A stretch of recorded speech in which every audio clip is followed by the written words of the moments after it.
আপনি আয়নাঘরে মানুষ আটকায় রাখছেন, 57 জন অফিসার হত্যা করছেন, শাপলা চত্বরে লোক মারছেন, বিনা বিচারে লোক হত্যা করছেন, হ্যাঁ, ব্যাংক লুট করছেন, দিনের ভোট রাতে করছেন, জনগণ আপনাকে তাড়াই দিছে।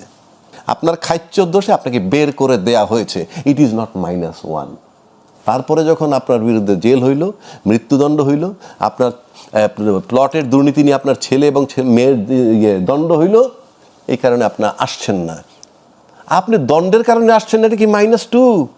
শেখ হাসিনাকে ফেরানোর দাবি 5 আগস্টের পর থেকেই ছিল, এবং যে সরকার এখন ক্ষমতায় আছে তারাও বলছে তারা ভারতের সাথে কূটনৈতিক তৎপরতা অব্যাহত রেখেছেন, এবং পররাষ্ট্র প্রতিমন্ত্রী যেটি বলেছেন যে কূটনৈতিক তৎপরতায় তাদের কোনো ঘাটতি নেই।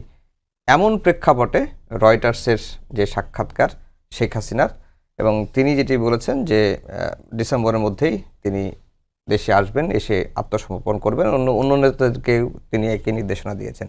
এই যে তার যে এই বক্তব্য বা রয়টার্সের যে তথ্যটি তিনি দিয়েছেন, এটি কি আসলে তিনি মিন করে দিয়েছেন নাকি স্ট্যান্ডবাজি বা দেশে একটা ক্যাওয়াস তৈরি করার জন্য দিয়েছেন?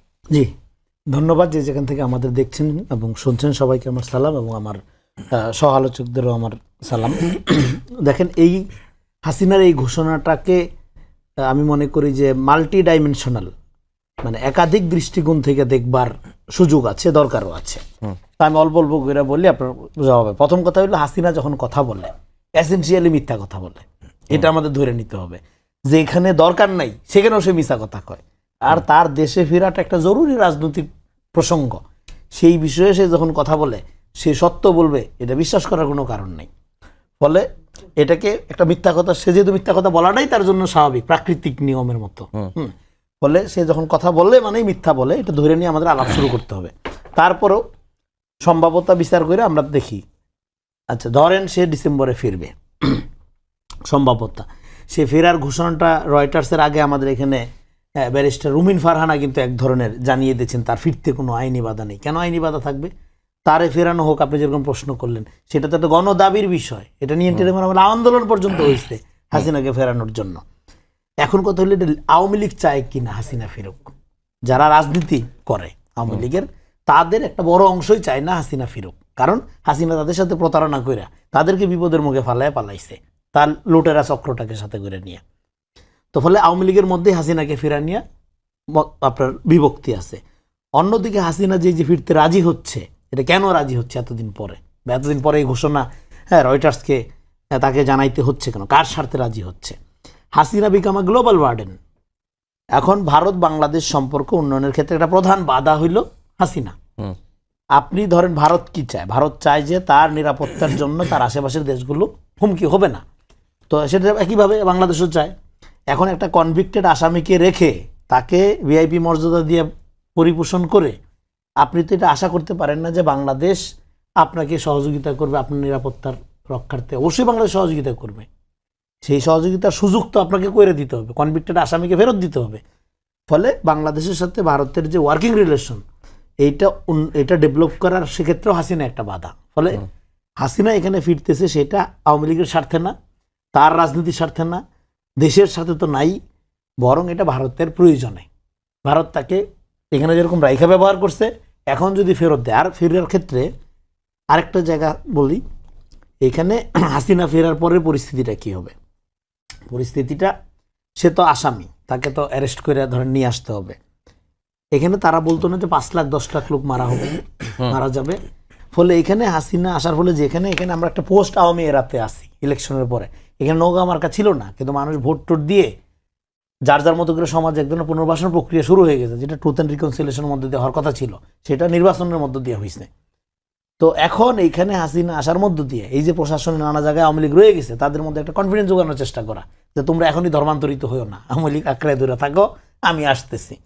থাকার মধ্যে এখানে যে 5 লাখ 10 লাখ হত্যার পরিবেশ সৃষ্টি করার জন্য হাসিনা এই যে মাঝে মাঝে আওয়াজটা যে আইতেছি, হ্যাঁ। এবং হাসিনাকে বিচার করার জন্য যে আপনি আদালতে নেবেন, ধরেন আগামীকালকে হইল ডিসেম্বরের 1 তারিখ এবং হাসিনা আসিয়া শাহজালালে নামলো। এই যে সর্বদলীয় আক্রোশ, নির্দলীয় শিশু, বাচ্চা, বুড়া, গৃহবধূ, কোটি কোটি মানুষের যে জনস্রোত তৈরি হবে, এটা কোন র্যাব, কোন পুলিশ, কোন সেনাবাহিনীতে আপনি ঠেকাবেন? এটা গণহত্যার পরিবেশ তো এখান থেকে শুরু হয়ে যাবে। ছিন্ন ভিন্ন করে বলে হাসিনাকে, হ্যাঁ একজন আসামিরও তার মানবাধিকার প্রোটেক্ট করা, তাকে বিচারের আওতায় আনা পর্যন্ত তাকে তো প্রোটেক্ট করতে হবে। সেই প্রোটেকশন দেওয়ার সক্ষমতা সরকারের আছে কিনা এই অবস্থায়, যে পরিমাণ আক্রোশ তার। শেষ করে দিই, আরেকটা হলো যে হাসিনা আসবে কিভাবে, তার পাসপোর্ট তো ইনভ্যালিড, তাকে তো ট্রাভেল পাস ইস্যু করতে হবে, সেই ট্রাভেল পাস আবার সরকারকে অ্যাকনোলেজ করতে হবে, করতে হবে। হ্যাঁ, এবং হাসিনা কি এই প্রথম দেশান্তরিত হয়েছে?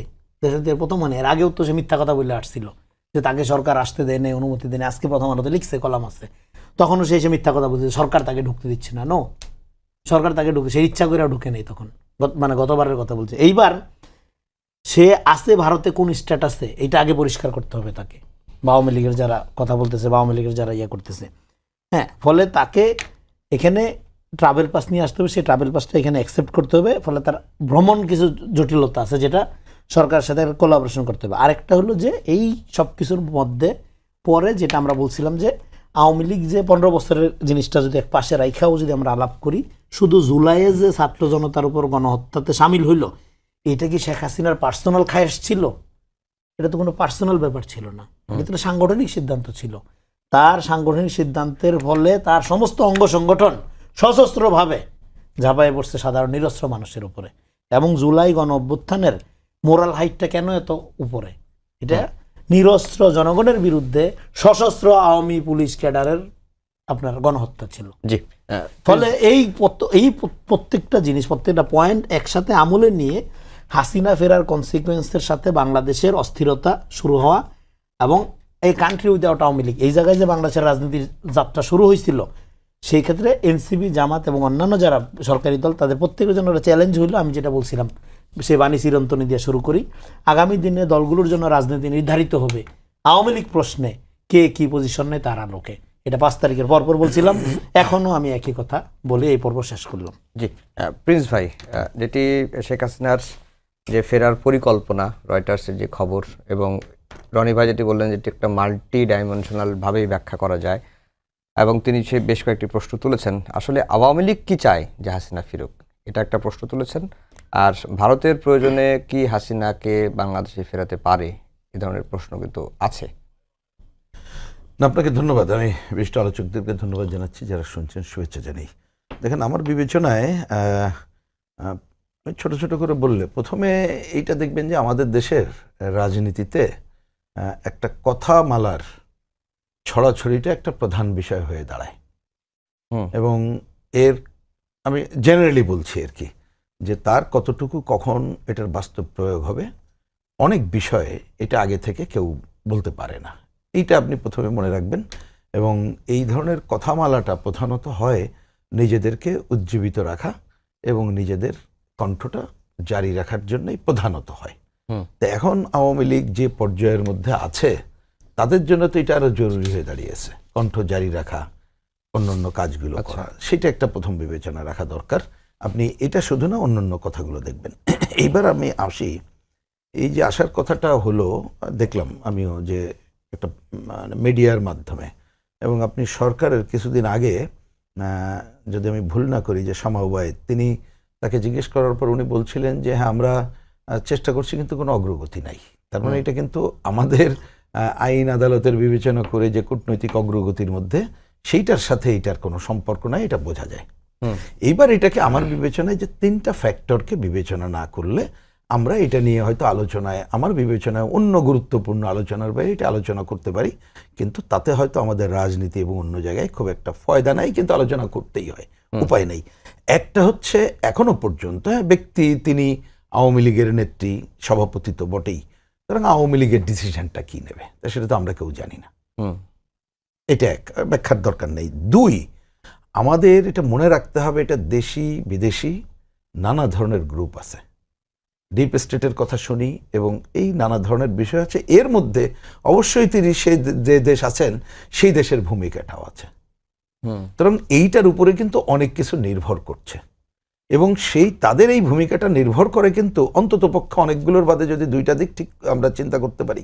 একটা হচ্ছে যার যার স্বার্থ কি আছে বাংলাদেশের প্রতি, সেক্ষেত্রে এই শেখ হাসিনার বাংলাদেশে ফেরার ক্ষেত্রে কার কি লাভ লোকসানের ব্যাপার আছে, এইসব বিবেচনা কিন্তু করেই এই দেশি বিদেশি গ্রুপ যা, তাদেরই একটা বিবেচনা বা সিগন্যাল নানাভাবে আসা না আসার এটা কিন্তু থাকবে। এইটার বাইরে হঠাৎ করে কিছু ঘটবে এটা বিবেচনা করা ভুল। থার্ড, এটা কিন্তু বিবেচনা আমাদের রাখতেই হবে। আসলে ওই জায়গাটাও যদি ঠিকঠাক হয় বলে ধরলাম যে আসার কাজটা হলো, আসার চেষ্টাটা হলো, আমি চেষ্টার কথাটা বলছি, কারণ আসটা তো বললেই হয় না, পরিস্থিতিটা এরকম না যে টুপ করে চলে আসলাম, এটা তো আর হবে না। ও আলোচনা সবাই জানে, আমি ওইটা যেন সবাই নষ্ট না করি।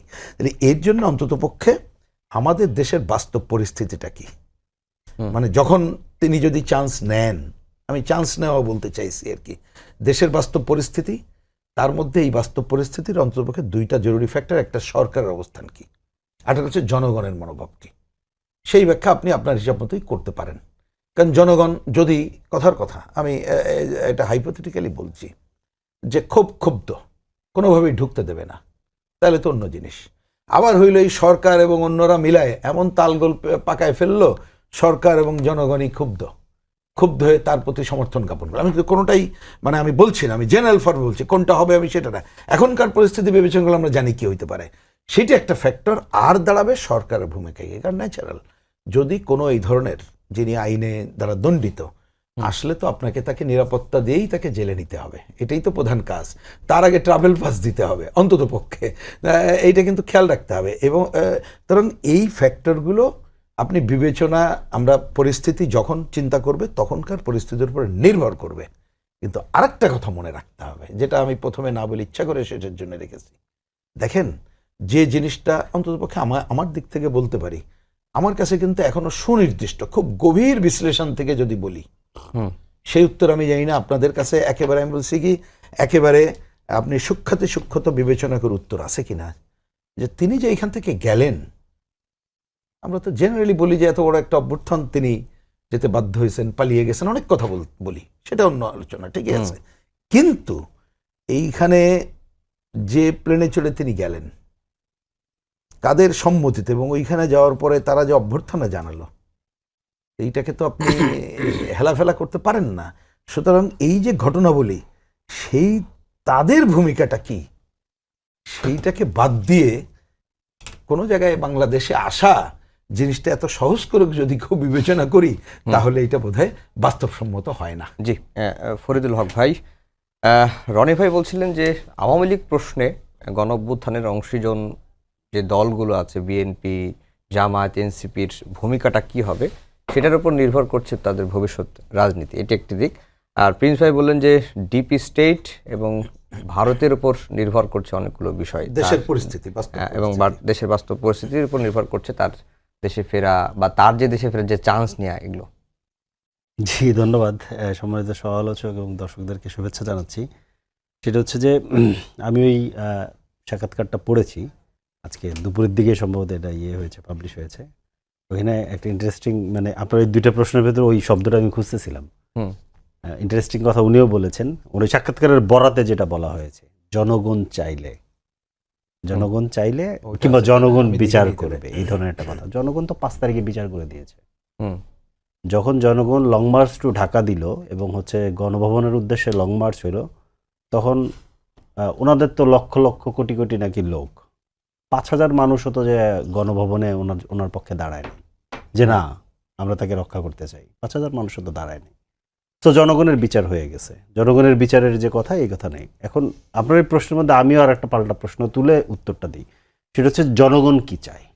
জনগণ পরিষ্কারভাবে রায় দিয়ে দিয়েছে, এখানে জনগণের সন্তানদের উপরে গণহত্যা চালানো হয়েছে, যেটা আমরা কি গণহত্যা বলি, এটাকে আবার অফিসিয়াল ভাষায় গণহত্যা বলা যায় না, মানবতা বিরোধী অপরাধ, যেটা প্রুভড অলরেডি, এটা ট্রায়ালে প্রুভড হয়েছে, এবং উনি এটার ফাঁসির দণ্ডপ্রাপ্ত আসামি। ওনার আসার কোনো ব্যাপার নেই, ওনাকে ধরে নিয়ে আসতে হবে, উনি বন্দী হিসেবে আসবে, ওনার এখানে আসার কোনো ব্যাপার নেই, ওনাকে ধরে নিয়ে আসা হবে বন্দী হিসেবে। এটা আমাদের সরকারকে করতে হবে। আমি এই যে সাক্ষাৎকারটা প্রকাশ হয়েছে, এই সাক্ষাৎকারের দুইটা দিক আছে, আমার কাছে যেটা মনে, আমি এটা আগেও বলছি অনেকবার, সেটা হচ্ছে যে সাক্ষাৎকারটা তো একজন ইন্ডিয়ান সাংবাদিক নিচ্ছে, এবং সাক্ষাৎকারটা নেওয়া এবং প্রচার করার জন্য ইন্ডিয়ান অথরিটি এটা অ্যালাউ করতেছে, দ্যাট ইজ ইম্পর্টেন্ট। সো হতে পারে ইন্ডিয়ান অথরিটি বাংলাদেশের সাথে কোনো একটা বার্গেইন করতে চায়, সে আমি খুব পরিষ্কারভাবে বুঝি, হাসিনা হচ্ছে একটা বার্গেনিং টুল, নাথিং এলস, নাম্বার 1। নাম্বার 2, হাসিনাকে যদি আপনি বন্দি বিনিময়ের আওতায় ফেরত দেয় দিল্লির এই পুরো অঞ্চলে যে ধরেন সাম্রাজ্যবাদী যে হেজিমনি, এই হেজিমনি ভেঙে পড়বে। সে কিন্তু এখানে আর কোথাও কখনো ধরেন, কারণ দিল্লির আগে কখনো এই ঘটনা কোথাও মানে করেছে কারোর সাথে এরকম কোনো রেকর্ড কিন্তু দিল্লির নাই। এখনো দালাই লামা তাদের এখানে আছে, তারা ওই যে লেন্দুব দর্জিকে শেষ দিন পর্যন্ত দিল্লিতে আশ্রয় দিয়ে রেখেছিল। তো এই হিস্ট্রিক্যাল উদাহরণগুলো আমাদের সামনে কিন্তু আছে। সো হাসিনাকে তারা ফেরত দিবে, এটা হওয়ার চান্সেস খুব কম। দিস ইজ নট 81, এটা 2026। এবং 81-এ যেটা হয়েছিল, সে যে গল্প দিয়ে, তখন ইন্টারনেট ছিল না, পৃথিবী এত আগে ছিল না, সে যে গল্প দিয়েছিল যে তাকে আসলে আসতে দেওয়া হচ্ছে না, সেটা তো আসলে সত্য না। সে 79 সালেও পাসপোর্ট রিনিউ করেছিল দিল্লির এম্বাসি থেকে, মানে তার পাসপোর্ট ছিল, সে পাসপোর্ট নিয়েছিল। এখন তার কাছে পাসপোর্টও নাই, এবং সে হচ্ছে একজন মৃত্যুদণ্ডপ্রাপ্ত আসামি গণহত্যার অভিযোগে। অতএব তার নর্মালি আসার কোনো ফ্যাক্টর এখানে নেই। এখানে জিনিসটা যেটা হয়েছে সেটা হচ্ছে যে দুইটা কারণে হতে পারে। তার দিক থেকে যে আমি ধারণা করছি যে তার সম্মতিতেই এটা প্রকাশ হয়েছে। তার দিক থেকে যেটা হয়েছে যে এই যে তাদের যে কি যেন প্রতিষ্ঠাবার্ষিকী ছিল, এই প্রতিষ্ঠাবার্ষিকীর মধ্যে তারা একটা বিরাট হুঙ্কার তুলছিল। এই হুঙ্কারটা তো মিজারেবলি ফেল করছে। এখন দেখা যাচ্ছে যে কিচ্ছু নাই তাদের, এবং তাদের নেতারা লাগাতারভাবে দিল্লিতে, কলকাতাতে বিলাসবহুল জীবনযাপন করতেছে, এবং ইউরোপ আমেরিকাতে তো বটেই বিলাসবহুল জীবনযাপন করতেছে। লক্ষ লক্ষ কোটি টাকা এখান থেকে লুট করে নিয়ে গেছে। ইন্টারেস্টিং, মানে গুরুত্বপূর্ণ জায়গা যেটা, সেটা হচ্ছে যে হাসিনা আশা কিংবা আওয়ামী লীগ প্রশ্ন আমাদের দুইটা দিক থেকে দেখতে হবে। বাংলাদেশের জনগণের এবং আমরা যারা আসলে গণ অভ্যুত্থানের বিজয়ী শক্তি, দুইটা দিক আছে। এটা একটা হচ্ছে যে আওয়ামী লীগ দল হিসেবে, এটা রনি ভাই ইতিমধ্যে বলেছে, আওয়ামী লীগ দল হিসেবে সিদ্ধান্ত নিয়ে অস্ত্র হাতে তুলে আমাদের জনগণের উপরে গণহত্যা চালাইছে, দল হিসেবে তাকে বিচার করতে হবে, সিম্পল আলাপ। 2 নম্বর জায়গা যেটা, সেটা হচ্ছে বাংলাদেশের গত 50-55 বছরের বাংলাদেশের সার্বভৌমত্ব ইস্যু সভরেন্টি জায়গা থেকে যদি আপনি কল্পনা দেখেন বাংলাদেশকে, তাহলে বাংলাদেশের সবচেয়ে বড় সভরেন্টি থ্রেট হচ্ছে ইন্ডিয়া। এবং আওয়ামী লীগের পুরো এন্টায়ার ধরেন মনে করেন যে মানে লিডারশিপ, অলমোস্ট এন্টায়ার লিডারশিপ এখন অপারেট করতেছে হচ্ছে গিয়ে ইন্ডিয়া থেকে, কলকাতা, দিল্লি সহ বিভিন্ন জায়গা থেকে এন্টায়ার। আপনি এটা পরিষ্কার ব্যাপার যে ধরেন খোদ ইন্ডিয়াতে যদি পাকিস্তান মানে কি বলে যে মানে পাকিস্তানপন্থী কোনো দল, সেই দল যদি পাকিস্তানে বসে অপারেট করে, ইন্ডিয়া কি সেই দলকে রাজনীতি করতে দিবে? পাকিস্তান কি সেটা দিবে? সভরেন্টির প্রশ্ন। বাংলাদেশের আওয়ামী লীগকে বাংলাদেশকে সভরেন্টির কোশ্চেন থেকে দেখতে হবে। আওয়ামী লীগ এক হচ্ছে সে গণহত্যা করে গিয়েছে দল হিসেবে, এবং এই দলটা কমপ্লিটলি বাংলাদেশের সভরেন্টির জন্য হুমকি। সো বাংলাদেশের সভরেন্টি যারা চায়, বাংলাদেশের স্বাধীনতা এবং সার্বভৌমত্বকে যারা অক্ষুণ্ণ রাখতে চায়, যে আমাদের যে ধরেন গ্রামের ভাইয়েরা যারা বিজিবির পিছনে লাঠি নিয়ে, দাও নিয়ে ধরেন দাঁড়িয়ে পড়ে পুশিন ঠেকাতে, কিংবা ধরেন বিএসএফ এর কোনো ধরনের অন্যায় কার্যক্রম ঠেকাতে, এই যে জনগোষ্ঠী পুরো বাংলাদেশ জুড়ে বিছিয়ে আছে, তাদেরকে ডিঙিয়ে অথবা তাদের লাশের উপর দিয়ে আওয়ামী লীগ কিংবা হাসিনাকে এখানে আসতে হবে। এর বাইরে কোনো অল্টারনেট নাই। সো ব্যাপারটা হচ্ছে যে ওইগুলো আপনি বাদ দেন। ব্যাপারটা হচ্ছে যে কোনো লিগেল এবং পলিটিক্যাল কোশ্চেনে আপনি আওয়ামী লীগ এবং ধরেন শেখ হাসিনাকে এখানে নর্মালাইজ করার কোনো স্কোপ নাই। তাকে প্রথমত ট্রায়াল ফেস করতে হবে, তাকে আপনার ধরেন দল হিসেবে ট্রায়াল ফেস করতে হবে, এবং দল হিসেবে ট্রায়াল ফেস করার পরেও যদি রাজনীতির ইস্যু থাকে, সেক্ষেত্রে প্রথম শর্ত হচ্ছে তাদেরকে সন্ত্রাসী কার্যক্রম ছেড়ে দিয়ে। আপনি দেখেন এখন পর্যন্ত সন্ত্রাসী কার্যক্রম চালাচ্ছে, এবং গণতান্ত্রিক রাজনীতি মানে গণতন্ত্র মানে একটা উদার ব্যাপার, গণতন্ত্র একটা উদার জিনিস, কিন্তু গণতন্ত্র এত উদার না যে বন্দুক নিয়ে আসবে তার সাথে আমার টেবিলে বসে আলাপ করতে হবে। এটা গণতন্ত্র না। গণতন্ত্র হচ্ছে বন্দুক ছেড়ে মাপ চেয়ে কানে ধরে নাকে খত দিয়ে আপনি টেবিলে আসবেন, তারপরে আগে যে কাজ করছেন এগুলো ভুল স্বীকার করবেন, তারপরে টেবিলে বসে আমরা আলোচনা করব, যারা আমরা টেবিলে আসি, তারপরে গিয়ে এটার সিদ্ধান্ত হবে। তো দিল্লি বহুদূর। জি, যেটি ফরিদ ভাই বললেন যে বার্গেনিং টুল হিসেবে ব্যবহার করা হচ্ছে শেখ হাসিনাকে, বা এর আগে আমরা দেখলাম যে অন্তর্বর্তীকালীন সরকারের সময় তখন তিনি কথা বলছিলেন, সাক্ষাৎকার দিচ্ছিলেন, তখনও অন্তর্বর্তীকালীন সরকারের তরফ থেকে তার কথা বলা বন্ধ করার জন্য বারবার তৎপরতার কথা শুনেছি। কিন্তু এইবার যেটি তিনি ইন্টারভিউ দিলেন, এটা কি মানে যেটি ফরিদ ভাই বলেন যে সরকারের অনুমতি নিয়েই তো দিয়েছেন, তার মানে কি ভারত সরকারের মনে কিছু একটা চলছে? হ্যাঁ, এখানে দেখেন Sheikh Hasina become a global burden. এর আগে আমরা শুনছি উনি কিন্তু দুবাইতে ল্যান্ড করার চেষ্টা করছিল, অন্য দেশে যাওয়ার চেষ্টা করছিল, ইভেন লন্ডনে যাওয়ার চেষ্টা করছে। ফলে ভারত তাকে কোথাও ডাম্পিং করতে পারতেছে না। এটা এমন এক গার্বেজ। তো এখন এটা নিয়ে করবেটা কিসে? আবার বাংলাদেশের সাথে সম্পর্ক, পররাষ্ট্র নৈতিক বলেন, কূটনৈতিক সম্পর্ক বলেন, সিকিউরিটি ইস্যু বলেন, এই সব কিছুর কাটাটা তো এখন শেখ হাসিনা, এটা তো সলভ করতে হবে। সলভ করার ক্ষেত্রে তারা এবং বাংলাদেশ সরকার ডেফিনেটলি হাসিনাকে ফেরত আনতে চায়, এটা জনগণের দাবি, হাসিনাকে অ্যারেস্ট করে নিয়ে আসা হোক। প্রয়োজনে এরপরে কি করবে সরকার, ইন্টারপোল থেকে রেড অ্যালার্ট জারি করতে হবে, ইন্টারপোলের কাছে যেতে হবে সরকারের। তো ফলে এবং এই পুরা প্রক্রিয়াটা যখন হবে তখন আরেকটা ইন্ডিয়ার দিক থেকে একটা সমস্যা হয়েছে, গ্লোবাল আপনার কূটনৈতিক আপনার রেসে ইন্ডিয়া চরমভাবে ধরা খাচ্ছে। শুধু সাউথ এশিয়াতে গণঅভ্যুত্থানের মধ্যে দিয়ে একটা রেজাল্ট সে পাইছে, হ্যাঁ, তার হাসিনা নির্ভর পররাষ্ট্রনীতি পরাজিত হয়েছে, শুধু সেটাই না, গ্লোবালি তার নাকের ডগার শত্রু রাষ্ট্র পাকিস্তান আপনার ইরান ইসরায়েল যুদ্ধের নেগোসিয়েট করতেছে, তার কথায় ট্রাম্প চুক্তি করতেছে ইসরায়েলের সাথে। সো এইখানে একটা একটা এই যে গ্লোবাল আপনার নতুন যে ডিনামিক্স, সেখানে ভারত এটা মানে কি বলবো যে আপনার খরচের খাতায় চলে গেছে, ভারতের কোনো সে নাই। ভারতের লোকজনরা আপনারা দেখছেন তো টকশোতে টেবিল চাপড়াচ্ছে রাগে ক্ষোভে, যে তারা এই কূটনৈতিক গ্লোবাল পেরিফেরির মধ্যে, হ্যাঁ, আপনার দুধের শিশুর মতো গণ্য হচ্ছে, তাদের কেউ পাত্তা দিচ্ছে না। সো এই নানা প্রেশার, এই চাপগুলোর কারণে তো ভারত দেখতেছে যে এখান থেকে তার ফারা শুরু, সেটা হাসিনা আগে এটা দিয়া কাটায় উঠে তারপরে আস্তে আস্তে ফিরতে, ফলে তার পুরা কোর্সটাকে রিকল করার স্বার্থে তাকে এই বিষয়ে একটা সিদ্ধান্ত নিতে হবে। আর হাসিনার জন্য এটা টু-লেট সিদ্ধান্ত, এখন তো অলরেডি পুনর্বাসিত হয়ে গেছে। আওয়ামী লীগের যারা অপরাধ করে নাই কিন্তু আওয়ামী লীগ করতো, রাজনীতি মনে করতো, তারা তো এই নির্বাচনের মধ্য দিয়ে পোস্ট আওয়ামী লীগের রাতে প্রবেশ করে গেছে। তারপরেও এখানে আওয়ামী লীগকে নর্মালাইজ করার যে ধরনের সাংস্কৃতিক প্রগতিশীল প্রচেষ্টা, সেগুলোর জন্য তো প্রিন্স ভাইরা আছে দেশে।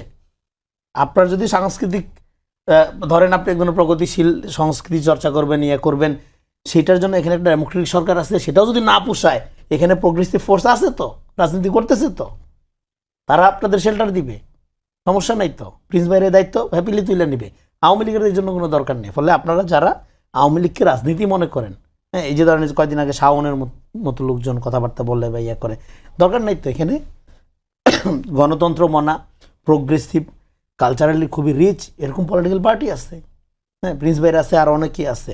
তো তারা আপনাদের প্রোটেক্ট করবে, কোনো সমস্যা নেই। আওয়ামী লীগের ভূত থেকে আপনারা নামেন। আরেকটা হলো এখানে যদি হাসিনা ফিরেও সেইখানে সেটাকে দেখা হবে, তো মানে অ্যারেস্ট হিসাবে জেলে থাকুক, ফাঁসি হোক, যাই হোক, পুরা প্রক্রিয়াটাকেই তো দেখা হবে যে ইন্ডিয়ান অ্যাসেট হিসাবে দেখা হবে।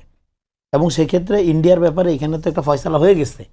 বাংলাদেশে ভারত এখন এখানে বলটা আসলে ভারতের কোর্টে, ভারতকে পুরা কোর্সটা রিরাইট করতে হবে, রিথিঙ্কিং করতে হবে। এটা ভারতের থিঙ্ক ট্যাঙ্ক যারা আছে তাদের লেখালেখি যদি আপনারা পড়েন, তাদের গবেষণাগুলো যদি দেখেন, তারা প্রত্যেকে বলতেছে যে বাংলাদেশের ক্ষেত্রে তাদের পররাষ্ট্রনীতিটা ভুল ছিল, যার খেসারতটা তারা শুধু সাউথ এশিয়া, বাংলাদেশ ভারত রিলেশনে দিচ্ছে তা না, গ্লোবালি দিতে হচ্ছে তাদের আজকে। তো এই জন্য তার দরকার হইল এখানে পুরা পররাষ্ট্রনীতির ক্ষেত্রে আমাদের বাংলাদেশ, দেখেন পররাষ্ট্রনীতির মূল কথাটা কি, ভারত বিরোধিতা করা তো আমাদের কালচার না। আমাদের মূল সমস্যাটা কোথায় ভারতের সাথে? সমস্যাটা হইলো ভারত আমাদেরকে হিউমিলেট করে, ভারত আমার মর্যাদা বোধকে আহত করে। আমার পররাষ্ট্রনীতি শুরু হবে, আপনি তো আগে আমাকে রিকগনিশন দেবেন, আমাকে রেসপেক্ট করবেন, কিন্তু আপনি আমাকে হিউমিলেট করার মধ্য দিয়ে আবার বন্ধুত্বের কথা বলতে পারেন না। আর বন্ধুত্ব নিয়ে এটা ছোটবেলার থেকে ওয়াজ করতেছি, এনিমি পারসেপশনের উপর স্টেট ডেভেলপ হয়, ফ্রেন্ড পারসেপশনের উপর না। একটা রাষ্ট্র আরেকটা রাষ্ট্র থেকে আলাদা হয়, ভাষা সংস্কৃতি এক থাকলেও সেটা এনিমি পারসেপশনের কারণে হয়, নট ফ্রেন্ড পারসেপশন। তারপরে আমরা বন্ধুত্ব করব। আমি ধৈর্য নিব যে প্রত্যেক রাষ্ট্রে আমার জন্য থ্রেট, হুমকি, এটা ধৈর্য নিয়ে আমি বন্ধুত্ব করব, শিক্ষা, বাণিজ্য, অর্থনীতি এগুলি বাড়ানোর আয়োজন করব। বন্ধু ধৈর্য নিয়ে পৃথিবীতে কোনো রাষ্ট্র ফাংশন করে না। এটা ফাউন্ডেশনাল সমস্যা আমাদের এখানে পররাষ্ট্রনীতির ক্ষেত্রে করে দেওয়া হয়েছে 50 বছর ধরে, এটা চেঞ্জ করতে হবে। ফলে ব্যাক টু দ্য প্যাভিলিয়ন, আপনার এখানে আওয়ামী লীগের ব্যাপারে পলিটিক্যালি আওয়ামী লীগ, যেটা আমরা শুরু থেকে 5 তারিখের পরেই আমরা যেটা বলছিলাম, আগামী দিনের বাংলাদেশ এই কান্ট্রি উইদাউট আওয়ামী লীগ। এখানে আওয়ামী লীগের ফেরার প্রশ্নটার সবচেয়ে বড় কারণটা কি জানেন? কেন আওয়ামী লীগের রাজনীতি আর মানুষ করবেন? আওয়ামী লীগই করবেন, আওয়ামী লীগের রাজনীতি কারে দিয়ে করবেন? কেন করবে না? কারণ এখানে একটা ডেমোক্রেটিক পলিটিক্স যখন শুরু হবে, যখন আওয়ামী লীগের যারা সমর্থক তাদেরকেও যখন আমরা প্রোটেক্ট করব, সমর্থক অপরাধীদের বিচার করে প্রোটেক্ট করা, আমরা রিকনসিলিয়েশনের কথা এই জন্য বলছিলাম, তখন তারা দেখবে যে রাজনীতি এবং আওয়ামী লীগ আলাদা জিনিস। এবং এখানে যখন মানুষের মর্যাদাবোধ, আপনার সাংস্কৃতিক ফেথ ফ্রিডম, এগুলো যখন নিশ্চিত করা হবে, এমনিতেই কাঠামোগত আওয়ামী লীগের যে ট্রাইবাল